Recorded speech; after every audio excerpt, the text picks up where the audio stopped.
Hello and welcome to the Snickerdoodle Knits YouTube channel. I am Jessica, the knitter and designer behind Snickerdoodle Knits. In this video, I am going to demonstrate how to perform a cable cast-on. This cast-on is one that I typically use as part of the Pico Edge bind-off rather than an actual cast-on at the beginning of the project, but it can also be used as just a normal cast-on to start off your project.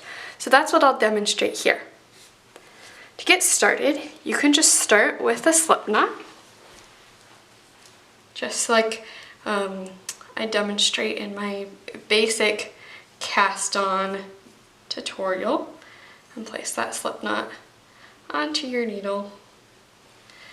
And now to start, we actually go ahead and put that cast-on stitch, that needle, into our left hand, and we knit into that stitch.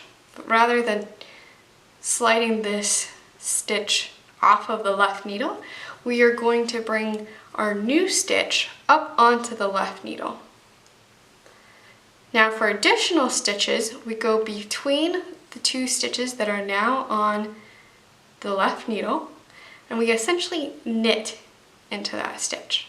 I'll show that again. Go between the two stitches, wrap your yarn around your right needle, pull that needle through, so it's like you have a new knit stitch right here, and we'll place that up on the left needle as well. So now we have 3 stitches cast on. Our slip knot, our first cast on that we did where we knit through this stitch, and then our third stitch is the one that we brought from between the first 2 stitches. So now we will continue to perform that where we went between the stitches to continue to cast on as many stitches as we need. So we will go ahead and go between these first 2 stitches now that are on the needle, wrap our yarn around the right needle, pull it through, and bring that stitch up. So we just continue to do this until we have as many stitches as we need. You might notice as I'm pulling this up through to get onto this left needle, I often pull this loop looser than it needs to be.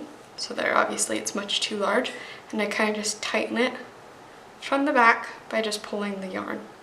That helps from being super tight when you're trying to get it up onto that left needle. So just continue this until you have the number of stitches that you need.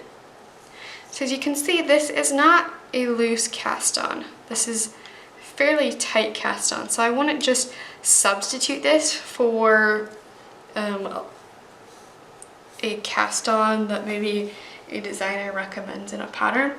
I would be more likely to just use it when a designer calls for it in the pattern, because they probably have a good reason for it, for why they called for it. So there you go. You now know how to perform a cable cast on. I hope you found this video tutorial helpful, informative, and easy to follow. If you're still unsure of how to create that cable cast on, go ahead and replay this video at a slower speed. If you still have questions, go ahead and leave your questions in the comments down below, and I will get back to those as soon as possible. If you liked this video, go ahead and give it a thumbs up, and subscribe to the Snickerdoodle Knits YouTube channel for additional knitting tutorial content like this. I hope to see you around. Happy knitting!